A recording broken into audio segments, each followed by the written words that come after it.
Olá, Júlio. Boas festas. Foram. Não, eu estou a dizer boas. Aí, para a frente? Estou a- Eu nunca digo boas festas, mas hoje, Pensei que era uma pergunta, está a ver? logo agora que me tentei incluir aqui nesta coisa de uma certa normalidade. Mas olha, é curioso porque nós vamos fazer um programa durante a semana que tem a ver com isto. Porque o que aconteceu é que eu li nas suas palavras, ouvi nas suas palavras um ponto de interrogação que não está lá. Pois não. E portanto pensei que me estava a perguntar como é que tinha sido a minha véspera, a minha noite de Natal e o meu dia de Natal. Aliás, eu respondi boas com uma falta de entusiasmo assinalável. Pois foi. E devo dizer-lhe, não viu, mas o meu boas festas tinha um ponto de exclamação. Pronto, aí está. Os nossos ouvintes. Isto é que se chama um teaser sobre certos aspectos, não é? Estamos, no fundo, a pedir às pessoas que ouçam um dos programas curtos durante a semana. E vai valer muito a pena. Mas tem toda a razão. Com outro ponto de exclamação. Ainda estamos, normalmente estamos em festas até aos Reis. Estamos não é? entre festas, não é? Aliás, os espanhóis até dão as prendas nos Reis, não é? Exatamente. Sendo que nem o Júlio nem eu somos muito entusiastas da ideia de festa. Eu, claro que passei a gostar mais de Natal por causa da minha filha, não é? E eu tive os meus filhos, tive os meus netos, mas quer se queira, quer não, há determinadas nostalgias, não é? Pronto, eu não lhe escondo que nesta época a imagem de casa de meus avós assalta-me mais do que ao longo do ano, porque, como é evidente, basta-me olhar para fotografias para me lembrar da casa de meus avós e da tribo toda reunida. Mas nesta altura, por definição, estamos no Natal. Já agora em Cantelães faz-se a árvore de Natal ou não? Não. Até porque Cantelães nunca é utilizada no Natal. Porque com a questão de este ano, este vai para aqui primeiro e depois tal, o Natal é sempre passado no Porto. No Porto, muito bem. Em geral também, não quer dizer que não possa haver exceções, a passagem de ano é que é em Cantelães. Muito bem.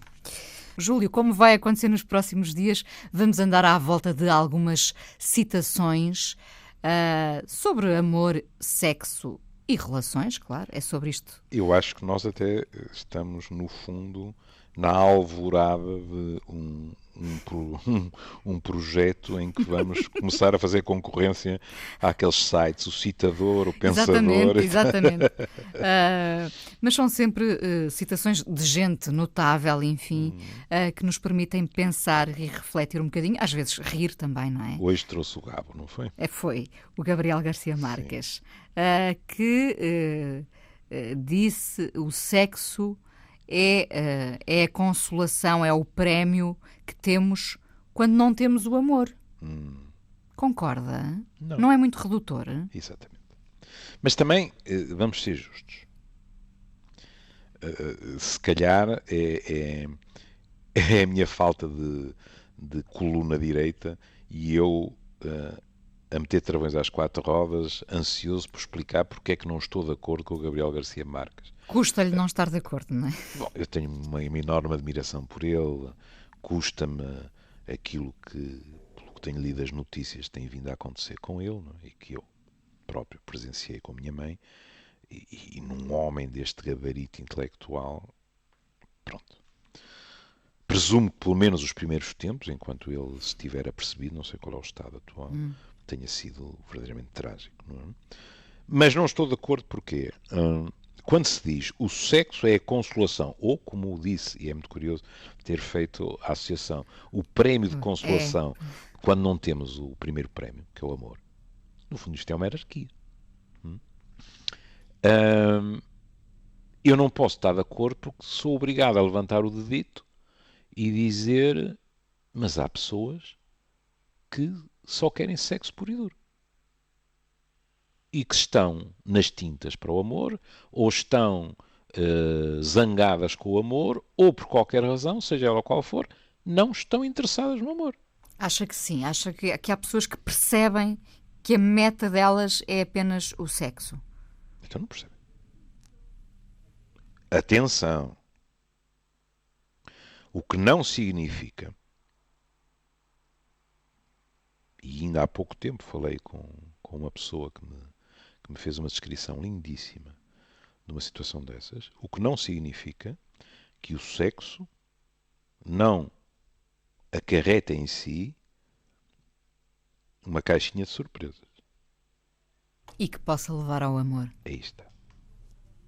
Há pessoas, e como me digo, tive o privilégio de ouvir uma descrição magnífica há pouco tempo, de alguém que pensava que estava numa relação perfeitamente consensual, hein? Que fique bem claro, mas de sexo pelo sexo, e de repente descobriu: eu estou apaixonado por esta pessoa, e teve sorte, é que a outra pessoa estava a descobrir a mesma coisa. Pronto. E foi o início de uma história de amor. Isto também é bom sublinhar, que é para as pessoas terem a noção que isto não são aqueles móveis, já não sei como é que ele se chamava, aqueles móveis que antigamente se via muito, com aquelas gavetinhas todas, aquilo não são aparadores, tinham um nome qualquer. Pronto. Que eram muito bonitos alguns deles, com aquelas gavetinhas todas pequeninas e tal. Isto não é sexo numa gaveta, fecha a gaveta, amor na outra, fecha a gaveta. Não, as coisas não são assim. E, portanto, é perfeitamente possível que uma curtição de sábado à noite possa desaguar num grande amor. Não vamos iludir-nos. Quando desagua num grande amor de um lado e continua a ser uma mera curtição do outro, isto pode ser complicado. Tem todos os condimentos para alguém sofrer, claro, não é? Claro. Porque, como a Inês compreende, quando a pessoa mete o pezinho, não na água fria de Matosinhos ou de Leixões, mas mete o pezinho para tentar mudar o registro da relação, a outra pessoa, com todo o direito, diz: mas ficou claro que o registro era este. E, portanto, a desilusão é grande. Isto não significa que a frase de Garcia Marques não se entenda imediatamente o que está por detrás. E num escritor como ele, penso até que é uma frase, entre aspas, lógica. Ponho entre aspas porque, em princípio, lógica e paixão e tal não são primas direitas, não é? Pronto. Que é dizer assim: mas o amor é o mais próximo da transcendência que nós podemos chegar, fora da religião, se quiser. Acha que sim. Se calhar. Não é o único. Sei lá, com a autoridade moral de quem nunca escreveu um poema,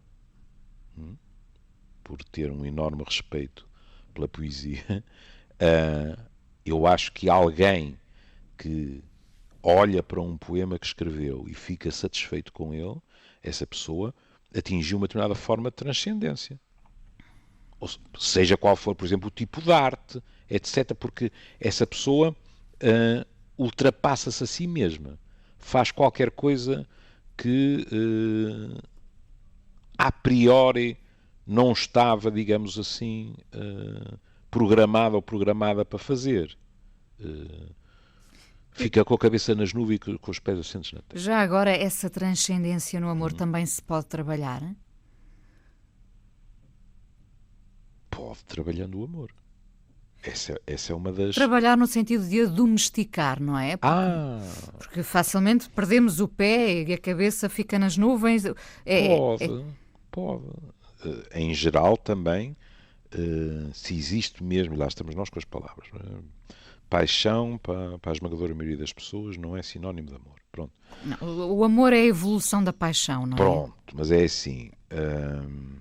O que nos leva a perder o pé e a ficar com a cabeça nas nuvens é a paixão, é não é? Paixão. Pois. E, portanto, o que eu lhe estou a dizer é, ouvi eu, e se calhar a Inês, mas ouvi eu ao longo de décadas pessoas que recusaram paixões, ouvi. Sem sofrimento, isso não acho. Porque uma paixão a sério é algo que dizermos não. Eu sei no que isto vai dar e, portanto, não me deixo ir. O sofrimento não é maior quando não vivemos? Isso aí depende. Isso aí Quando, depende. quando Porque não vivemos por vontade, eu evidentemente. sei, mas é assim. A Inês não vive. E agora, como é que ao longo do tempo a Inês vai trabalhar este não ter vivido? A Inês pode trabalhar numa tecla que é assim. Continua a achar que tive razão, as coisas vão amainando, quiçá, entretanto, a Inês até se apaixona por outra pessoa que considera bem mais adequada e, portanto, isto pode acabar com a Inês a dar palmadinhas no seu próprio ombro e a dizer: Inezinha, estás de parabéns. Mas esta não é a única autoestrada com portagem levantada, não é? Lá com a travezinha, não é? Que nos obriga a pagar. Dias, meses ou anos depois, a Inês pode estar a pensar outra coisa, que é: e se eu tenho arriscado? O que é que teria acontecido? E nessas alturas também é difícil segurarmos o nosso imaginário, porque, Claro. como compreende, se não estamos muito bem na vida nessa altura e começamos a pensar: olha, e se eu tinha arriscado, como é que teria sido? A probabilidade de começarmos a pintar de cor-de-rosa a aguarela é muito maior, não é? Esse se pode ser demolidor, não é? Pode, porque a Inês pode pensar assim: eu tinha arriscado, e lá às tantas até tinha mudado, as coisas que eu tive medo tinham sido ultrapassadas e se calhar ainda estávamos juntos e felizes. É um pensamento complicado, não é? Aliás, já que pôs essa questão, não pode ser por acaso que tantos de nós, quando relações falham, quando estamos sozinhos, etc., tínhamos tendência de, hoje em dia até é mais fácil com os Facebooks, etc., de irmos averiguar o que é que aconteceu às nossas paixões da Sim, adolescência. sim, sim. É uma fantasia de voltar à casa de partida no Monopólio, de voltar à estaca zero. E de vez em quando isso acontece mesmo. Nós ouvimos muitas histórias, aliás, já falámos aqui de algumas, de gente que se reencontra passados 30 ou 40 anos depois, Nem não é? mais. Nem Nem é mais. preciso tanto, Nem é mas preciso tanto. após um divórcio, volta-se muitas vezes a amores antigos, não Nem é? mais. Por ser conforto também. Não. Pode ser por conforto, amores por onde passamos, mas pode ser com frequência amores que não foram vividos. Por exemplo, namorados e namoradas da adolescência e nós vamos, depois, 20 anos ou 30 anos depois, viver aquele amor que não vivemos na adolescência. É sobreponível, não é? Porque agora a Inês vai namorar ou até coabitar ou até casar, não é? Com o seu namorado da adolescência, mas que agora também tem 40 e tal ou 50. E, portanto, qualquer um viveu e não vai ser igual ao que teria sido com 20 ou 22 anos. Mas, olhe, pode ter mais possibilidades de sucesso até. Com outra maturidade. Nem mais. Acontece também as pessoas estarem Acontece. mais Acontece, apaziguadas. acontece até, por exemplo, as pessoas descobrirem 20 anos depois que as razões que as levaram a recusar o outro são razões que hoje em dia para elas não têm peso suficiente para impedir uma Que relação. engraçado, porque essas razões também mudam, não mudam? Claro, Claro. não é?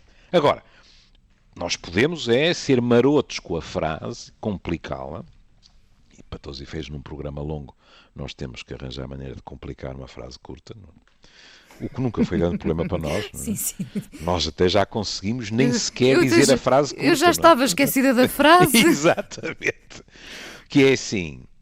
E esta frase pode ser aplicada a duas pessoas que estão juntas. Ou seja, pode o sexo ser a nossa consolação quando não podemos ter o amor de alguém que amamos e está connosco?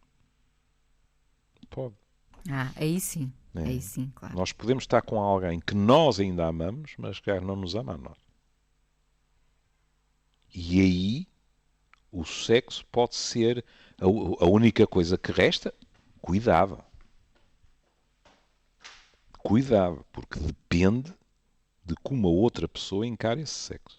Há situações em que nos é dito por alguém, com a maior das franquezas, eu já não gosto do meu homem ou da minha santinha, mas o sexo continua a ser bom entre nós. E há pessoas que dizem, eu já não gosto, e o sexo sofreu com isso. E, portanto, do outro lado, temos uma pessoa que continua a gostar e que, eventualmente, se não, consegue pressentir a diferença de atitude, quiçá até de comportamentos, durante o sexo do outro, continua a considerar o sexo bom. Ou então, considera o sexo não como era antigamente, mas verdadeiramente a única coisa que ainda resta daquela relação. E o sexo pode ser tão bom como quando não há amor? Ou seja, o sexo com paixão é uma coisa, evidentemente. Sim. Mas pode ser igualmente bom quando não há essa paixão? Ou quando não é esse amor. Ou quando não há esse amor. Voltamos nós. Voltamos nós, não é? Aliás, devo-lhe dizer que não é raro eu ouvir pessoas dizerem-me, e tem lógica, que o sexo melhorou com o amor. Melhorou. Em relação ao da paixão. Porque se ganhou o à vontade, não é? Ganham-se à vontade a cumplicidade, a possibilidade de partilhar fantasias eróticas, etc. Mas o que é evidente é que há todo um imaginar em relação à paixão, o desejo. Veja nos filmes, aqueles tipos que vão ao pé coxinho para o quarto porque vão-se a descalçar, não é? Lingerie pelo ar, etc. Que uma pessoa olha para aquilo e diz, caramba, isto é que é. Bom, mas... E quando se perde a clandestinidade, Júlio? Quando havia adrenalina nessa impossibilidade, nessa clandestinidade... isso pode ser complicado. Pois... Porque... E cada um pensa, já não é a mesma coisa. Pronto. E às vezes até se desfizeram relações e... Ou um deles, por exemplo, e o outro não. Porque pode acontecer isso. Para um deles, a clandestinidade podia ser o principal tempero. Sei lá. Não, mas não é muito picante, não é? Isto mostra bem que eu sou um nhanhas. Mas eu ia dizer as ervinhas da Provença. Eu adoro ervinhas da Provença. Porque gosto do sabor, não é? Que não é muito puxado, não é? Mas gosto do sabor e também porque tem um significado simbólico para mim muito grande. Não é? Mas, portanto, vamos pôr mostarda de Dijon. Mostarda, isso mesmo. Não, mas não é uma mostarda qualquer, é Dijon. É daquela que um tipo pega num jarro de água e goela abaixo. Não é? Pronto. Tem as chamas do inferno no estômago. Para alguém, e repare que a pessoa... Quantas vezes eu ouvi isso? A pessoa pode não se aperceber disso. E é trágico. Uma das pessoas, não é? Não é? É que a pessoa depois vem dizer: doutor, as coisas mudaram. Eu não percebo porquê. E olha, para ir na esteira de uma sugestão sua, suponhamos duas pessoas, ambas comprometidas, e que acabaram as suas relações para ficarem juntas. E agora... não têm que ser clandestinas. Já não são. Têm toda a liberdade do mundo. E agora que já conquistaram aquilo que ambos pareciam querer... E suponhamos que uma delas é melhor para a argumentação, ser só uma delas diz-me assim, e agora o sexo perdeu muita piada. E começamos a falar disso e de repente chegamos à conclusão que o grande afrodisíaco para aquele homem ou para aquela mulher, partindo do princípio que estamos a falar de uma relação heterossexual, era precisamente a clandestinidade.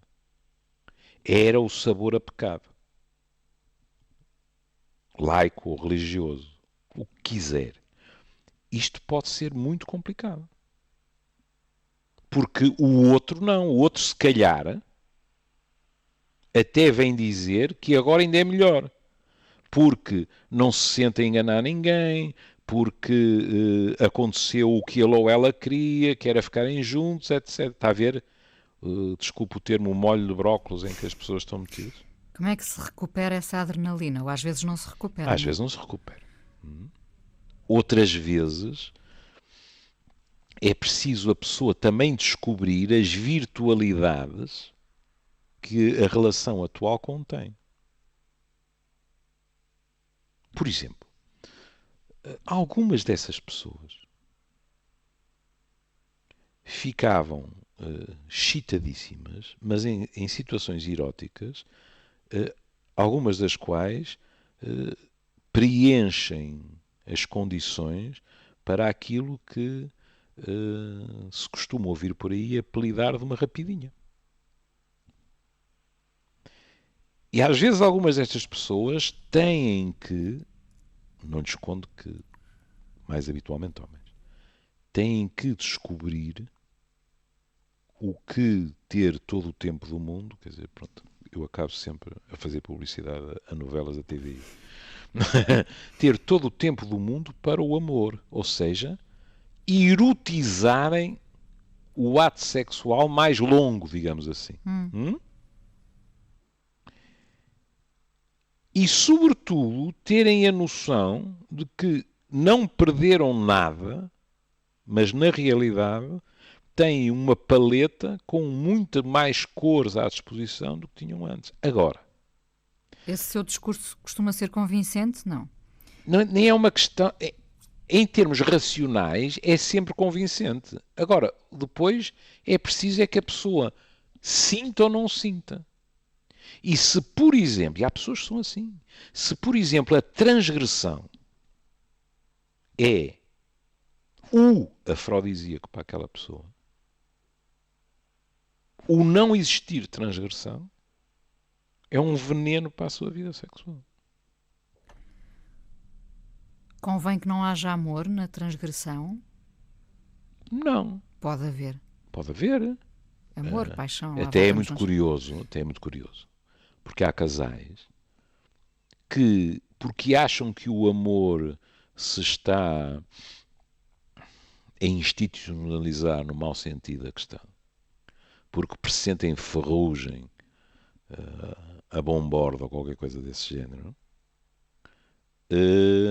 são capazes de reinventar determinadas transgressões para, de certa forma, portanto, eu já dei de barato que as ervas de Provença não são um bom exemplo, mas para também não nos mantermos na mostarda de Dijon porque liquidamos a nossa mucosa gástrica, mas que são necessários para apimentar. Que tipo de transgressões? Olha, eu ouço casais que, por exemplo, não lhes escondo, com muitos sorrisos, quando não risota pelo meio, são capazes de ir aos rituais do antigamente. Meterem-se num automóvel, curtir num automóvel em frente ao mar. Encontrarem-se num hotel.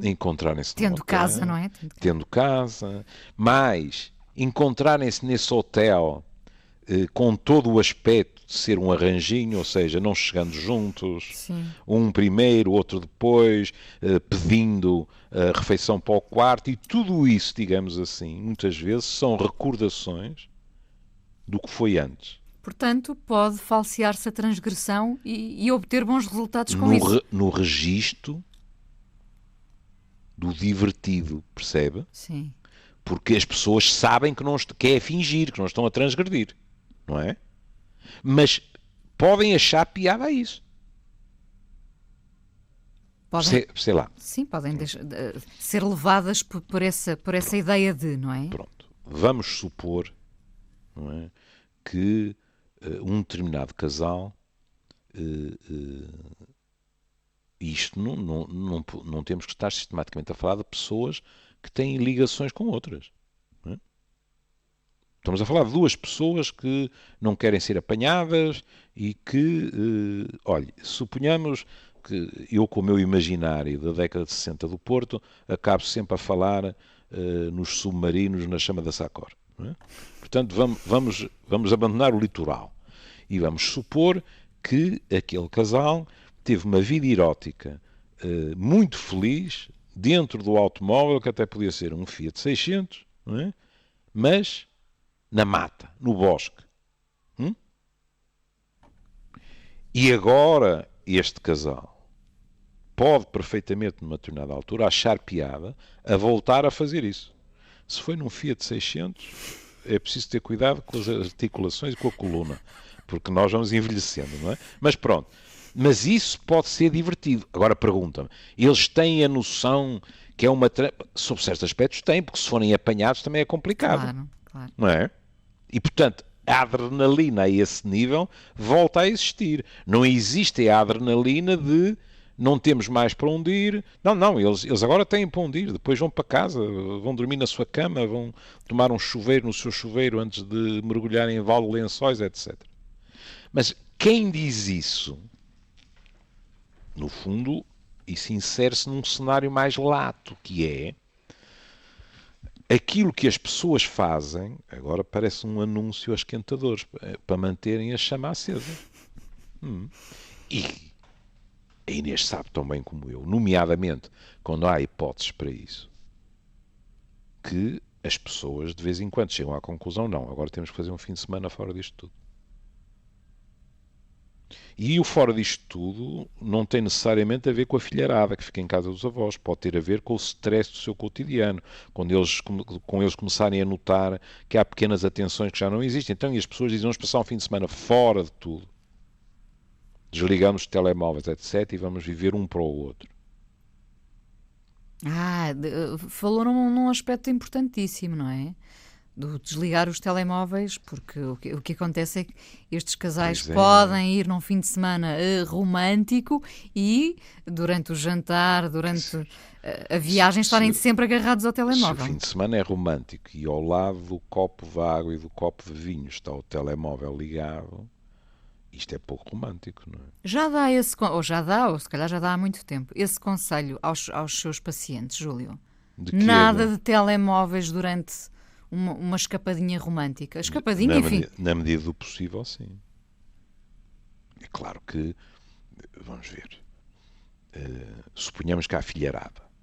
Não é? As pessoas, como é evidente, têm que estar contactáveis. Não é? Claro, mas... Agora, o que é preocupante sobre certos aspectos é que quando se fala desses pequenos nadas, mas que podem ter importância. Por exemplo, dizer tudo o que não seja considerado verdadeiramente importante não se atende. As pessoas ficam angustiadas. Ou muitas delas. Porque tornou-se uma experiência nova. As pessoas estão habituadas muito mais a estarem permanentemente ligadas.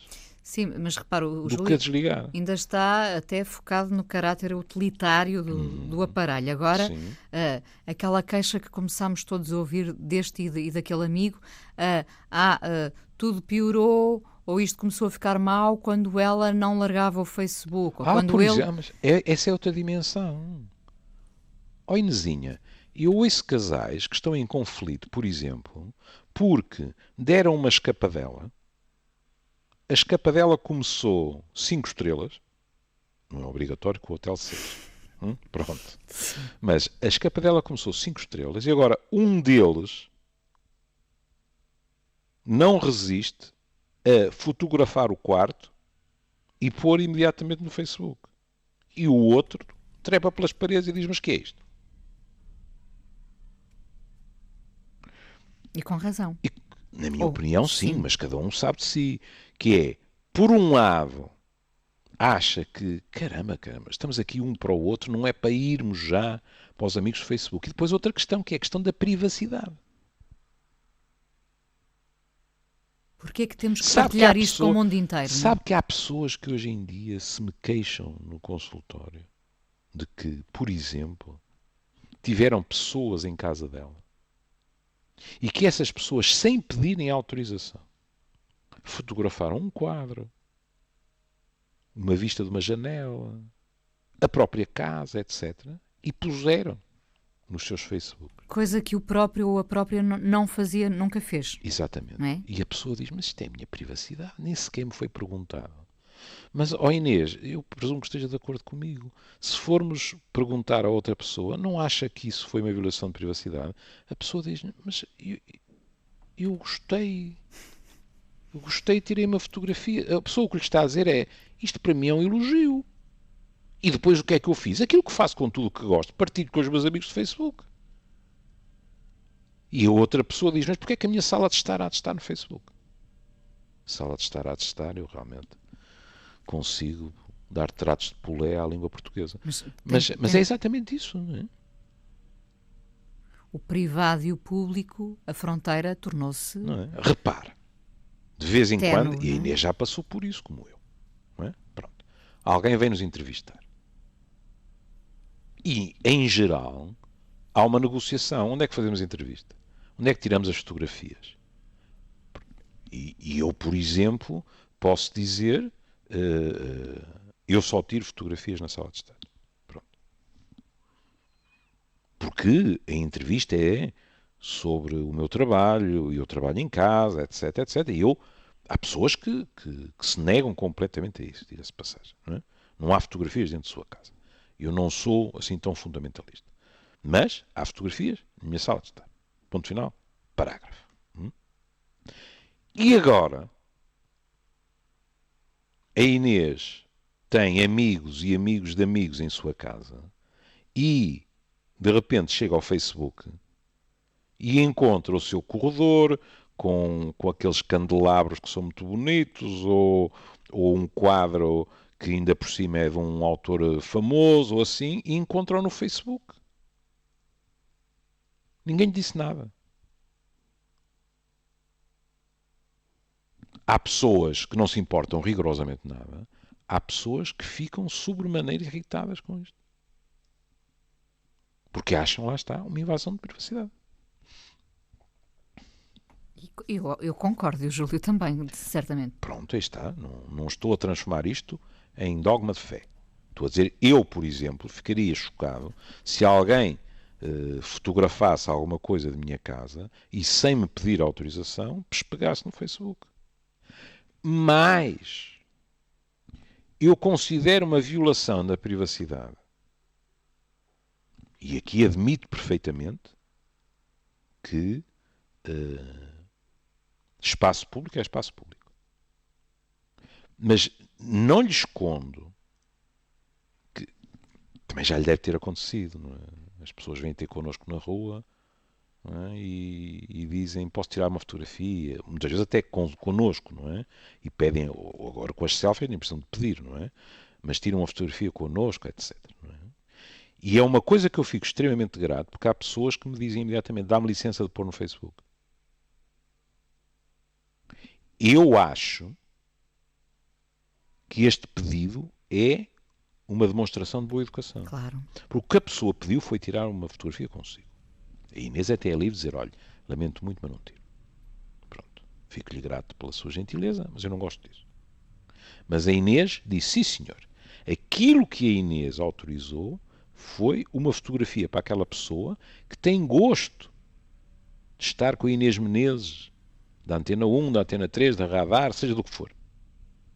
Ouve há não sei quantos anos, lê, etc. Pronto. Tem prazer nisso. Isso não é sinónimo dessa fotografia ir para um Facebook para toda a gente e mais alguém ver. Não foi para isso que você deu autorização. Até pode ser. Se achar que não há nenhuma diferença entre as duas coisas, quando está a dar autorização para a primeira coisa, está a dar para tudo, não é? Para mim, isso não é a mesma coisa. Há que saber dizer que não, também, não é?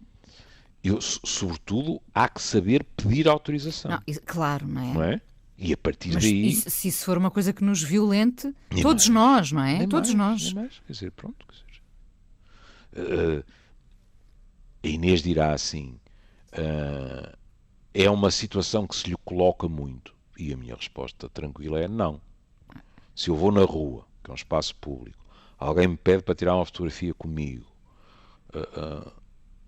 o facto dessa pessoa ir pôr na sua página do Facebook, em princípio, não me incomoda.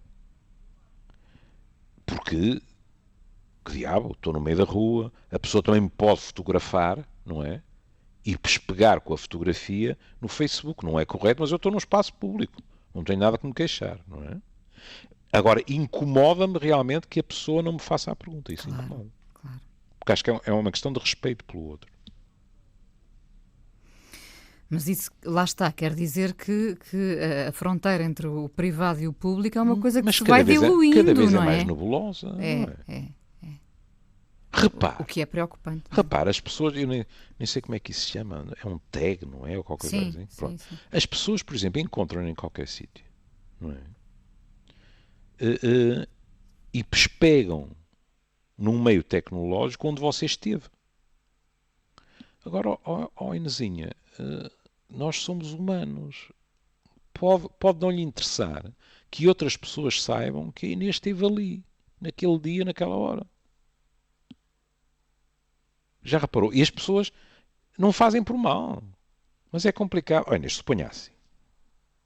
A Inês um dia está particularmente bem disposta, pá, e diz assim: pá, tenho lá o velhinho no Porto, pá, já nem me lembro de o ver. Pá. Vou visitá-lo. Vou visitá-lo, vou visitar a família, pá, e pronto, pá, sacrifico um jantar, pá, e vou jantar com ele. E a Inês vai visitar a família e depois diz assim: mas espera aí, não me está a apetecer. Já sei como vai ser, pá, o tipo vai sempre aos mesmos restaurantes, pá, e deita-se com as galinhas, pá, portanto não me apetece. Apetece-me uma boa noitada no Porto, pá, abrir uns restaurantes novos, etc, etc. Pronto, não é daqui que vem mal ao mundo, isto é uma mentira social, eu tenho uma ótima relação com o Júlio, pronto, e a Inês telefona-me e diz assim: Júlio, desculpe lá, mas olha, surgiram coisas inesperadas, tenho que ir direta da casa da minha família para Lisboa. Nada mais plausível. Fica para a próxima. Ponto final. Não é? O Júlio pensa, já não tenho que pagar este jantar. Pronto. Já não tenho que lhe pagar o tintol. Isso. E pronto. E agora, a Inês está na noite portuense. Alguém a vê.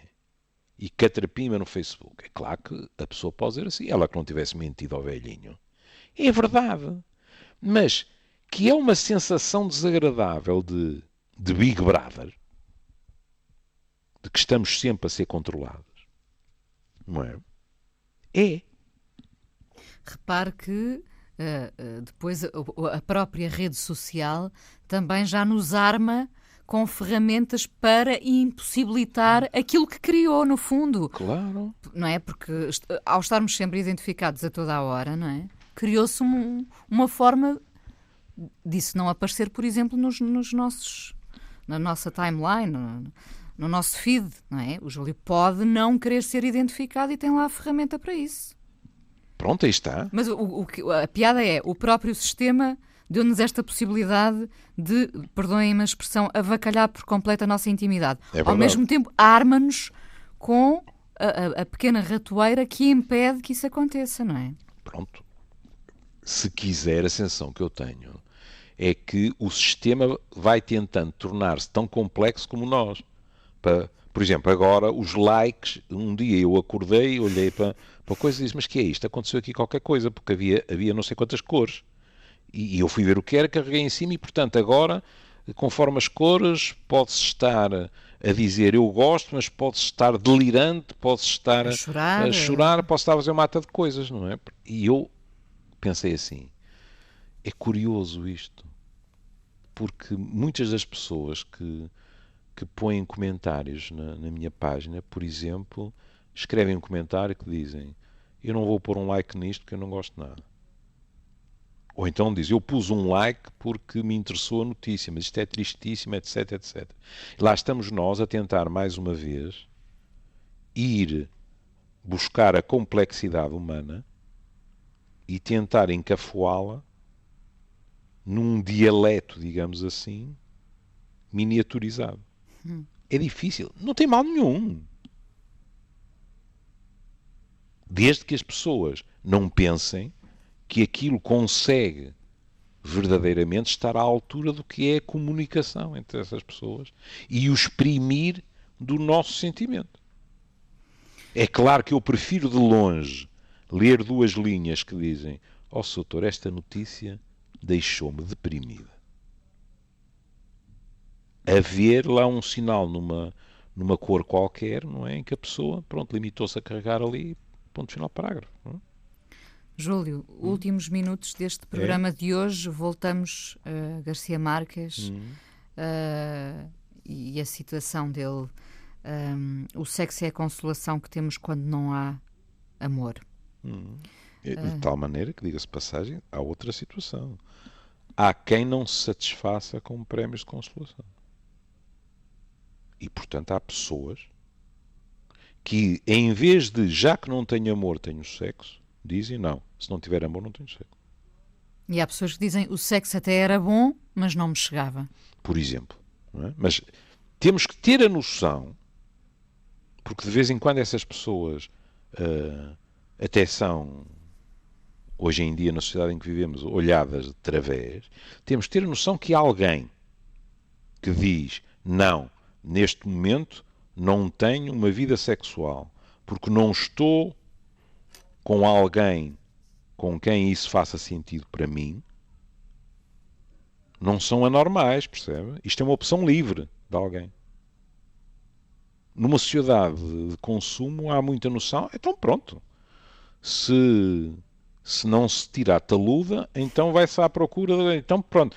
Então gozo o sexo até chegar ao amor. Não estou a condenar ninguém que faça isso. Estou a dizer que se alguém diz, mas para mim o sexo só verdadeiramente faz sentido, isto é uma posição ética, e só me dá verdadeiramente prazer, e isto é qualquer coisa que já inclui o físico, com alguém que eu ame, e portanto espero, não é nenhum bicho de jardim zoológico. E tem que ter a liberdade para o fazer. Claro. Olha, posso liberdade já agora, porque já o queria ter feito na semana passada.